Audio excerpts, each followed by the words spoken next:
जी बिल्कुल, जो आपने थंबनेल में देखा उसी के बारे में अपन आज बात करेंगे और वह भी एकदम लीगल तरीके से।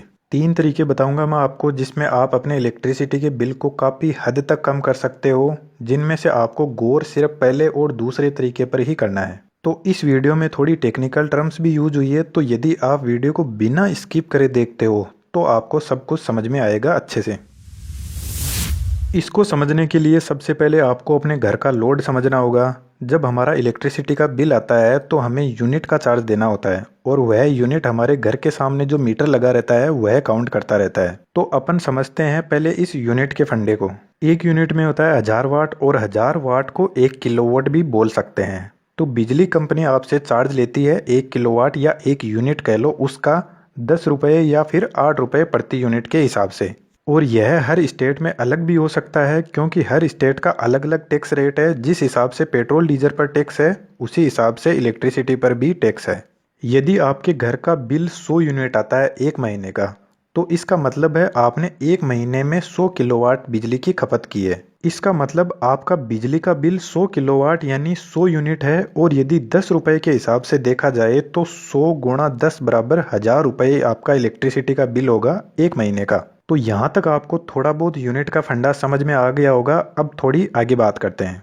अब यदि हमारे घर में 10 वाट का एक बल्ब जलता है तो वह कितने टाइम में 1 यूनिट बिजली का खपत करेगा, यह सबसे ज़रूरी है। यदि हम 1000 को 10 से डिवाइड कर देंगे तो हमारे बल्ब का टाइम आ जाएगा। तो 1000/10 इक्वल टू 100 आवर्स, यानी 100 घंटे जब हमारा 10 वाट का बल्ब जलेगा तब जाकर वह 1 यूनिट निकाल पाएगा। यदि एवरेज देखा जाए कि हमारे घर में 5 बल्ब 5 घंटे हमेशा जलते हैं तो 5 बल्ब मिलकर एक दिन में 25 घंटे चलेंगे। तो यह 4 दिन में 1 यूनिट निकाल देंगे और एक महीने में 7.5 यूनिट इलेक्ट्रिसिटी को कंज्यूम करेंगे। और यदि 10 रुपये के हिसाब से यूनिट का चार्ज लगता है तो 7.5 यूनिट का 75 रुपये एक महीने में इन 5 बल्ब का खर्च आता है। इसका मतलब हमारे घर में जो बल्ब यूज होता है वह एकदम ना के बराबर इलेक्ट्रिसिटी कंज्यूम करता है। अब यदि आपके घर में एक फ्रिज लगा हुआ है और एक टीवी लगा हुआ है और 2-4 फैन भी लगे हुए हैं, और एक बात और, इन सभी इक्विपमेंट्स पर इनका वाट लिखा रहता है। अब यदि आपका फ्रिज 200 वाट का है तो 5 घंटे में ही 1 यूनिट निकाल देगा। और यदि हमारा फ्रिज दिन में 15 घंटे चलता है तो एक दिन में 3 यूनिट निकाल देगा। और एक महीने में 90 यूनिट यानी 10 रुपये के हिसाब से 900 रुपये हमारे सिर्फ फ्रिज का खर्च आता है एक महीने का।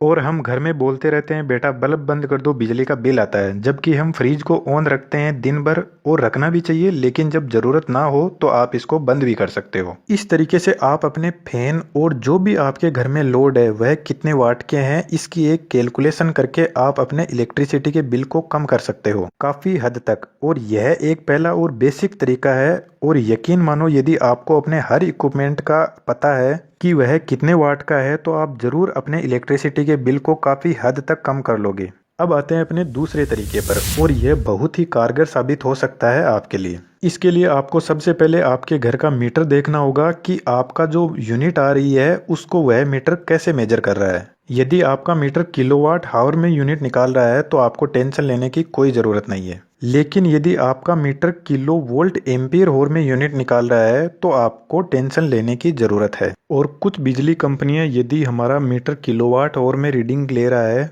और हमारा पावर फैक्टर लो है तो बिजली कंपनियां एक्स्ट्रा चार्ज भी करती है उसके लिए। यह पावर फैक्टर क्या होता है आपको आगे समझ में आएगा। अब यहाँ किलोवाट के आगे एच लगा हुआ है, इसका मतलब है आवर यानी किलोवाट आवर। तो इसमें आपको कंफ्यूज नहीं होना है, यह सेम वही चीज़ है। जैसे 10 वाट का बल्ब है और 100 घंटे चलता है तो वह 1000 वाट यानी 1 यूनिट खर्च करेगा, और इसी को बोल देते हैं हम किलोवाट आवर। अब मैं यहाँ पे आपको थोड़ी सी गणित समझाता हूँ, इसको ध्यान से सुनना। हमारे घरों में 2 टाइप के लोड होते हैं, एक जिसमें मोटर लगी रहती है जैसे हमारा फैन हुआ, हमारा फ्रिज हुआ या हमारा एयर कंडीशनर है। और कोई भी ऐसा लोड जिसके अंदर कोई लगी हुई है उसको अपन रखते हैं पहली कैटेगरी में। और यह जो पहली कैटेगरी के लोड है इनको बोलते हैं हम इंडक्टिव लोड। और जो दूसरे टाइप का लोड है जिसमें हमारा बल्ब होता है 100 वाट का और हमारा हीटर होता है, और भी घर में ऐसे लोड जिनको ऑन करने पर उनमें से हीट निकलती है, उनको बोलते हैं रजिस्टिव लोड। अब यदि आपके घर का मीटर आपकी यूनिट को मेजर कर रहा है kVAh के अंदर, तो इसका मतलब है आपका मीटर रजिस्टिव और इंडक्टिव लोड दोनों को मेजर कर रहा है। अब देखो kVAh का यहाँ पर एक फॉर्मूला होता है, यहाँ पर ये फॉर्मूला आप देख सकते हो।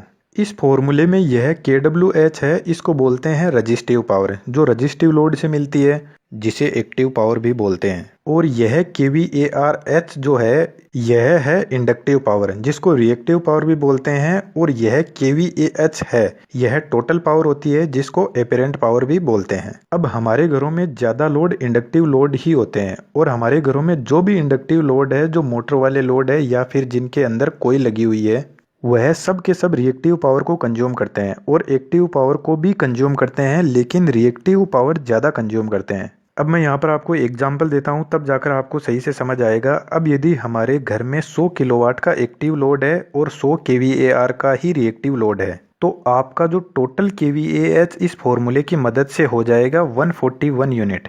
लेकिन यह kVARH वाला लोड है, इसको अपन अपने घर में आसानी से जीरो कर सकते हैं। और यदि मान लो आपने इसको जीरो कर दिया, तो फिर जो बिजली का बिल आएगा इसी फॉर्मूले की मदद से, वह होगा सिर्फ 100 यूनिट, यानी पूरा 41 यूनिट कम हो गया। यदि परसेंटेज में देखें तो 100% से आपका बिल 70% तक हो गया है। और यदि मोटा मोटा हिसाब लगाए, यदि आपका बिल 1000 रुपये का है तो अब वह 700 रुपये आएगा, और यदि 3000 रुपये का है तो अब वह 2100 रुपये तक आएगा। अब बात आती है कि यह जो रिएक्टिव पावर है, इसको जीरो कैसे किया जाए। तो कोयल वाले जो भी लोड होते हैं, जिनको इंडक्टिव लोड भी बोलते हैं, वह रिएक्टिव पावर कंज्यूम करते हैं। तो इसके जस्ट ऑपोजिट साइड में होता है कैपेसिटर। और यह जो कैपेसिटर है, यह क्या करता है, जैसे हमारा फैन है, जब उसको स्टार्ट करते हैं तो वह रिएक्टिव पावर कंज्यूम करने लग जाएगा। तो यह जो कैपेसिटर है, यह फैन को रिएक्टिव पावर सप्लाई करेगा। मतलब यदि हमारे घर में जितने रिएक्टिव पावर कंज्यूम हो रही है, उतने ही कैपेसिटी का यदि हम कैपेसिटर लगा दें, तो जो भी रिएक्टिव पावर का इफेक्ट होगा, उसको यह कैपेसिटर पूरा जीरो कर देगा। अब जब रिएक्टिव पावर का कंजम्पशन कम होता जा रहा है, तो हमारा पावर फैक्टर भी इम्प्रूव होता जाएगा। और जब हमारा पावर फैक्टर इम्प्रूव होने लग जाएगा, तो कुछ जो बिजली कंपनियां आपसे एक्स्ट्रा चार्ज लेती है पावर फैक्टर लो होने की वजह से, तो वो आपका एक्स्ट्रा चार्ज भी नहीं लगेगा। वैसे मैं आपको बता दूं, जो रिएक्टिव पावर होती है वह बिना ज़रूरत की पावर होती है। जैसे यदि आपने कोल्ड ड्रिंक की बोतल खोली और उस कोल्ड ड्रिंक को यदि आप गिलास में डालते हो, तो उस पर बहुत सारे झाग बन जाएंगे। अब उनकी ज़रूरत नहीं है, लेकिन वह बन जाते हैं। उसी तरीके से यह रिएक्टिव पावर भी है। एक बात मैं यहाँ पर आपको बता देता हूँ कि हमारे घर में जो भी मोटर है, उसमें एक कैपेसिटर पहले से ही लगा रहता है, और उसका कोई और ही काम होता है, यह काम नहीं करता है वह। तो यह मत सोचना कि इसमें तो पहले से ही कैपेसिटर लगा हुआ है। तो इस रिएक्टिव पावर को जीरो करने के लिए हम एक कैपेसिटर बैंक लगाते हैं हमारे घर में। और यह कैपेसिटर बैंक लगाएगा कौन? जो भी इलेक्ट्रीशियन होगा, वह आपका लोड चेक करेगा और उसके हिसाब से आपके घर में कैपेसिटर बैंक सेट कर देगा।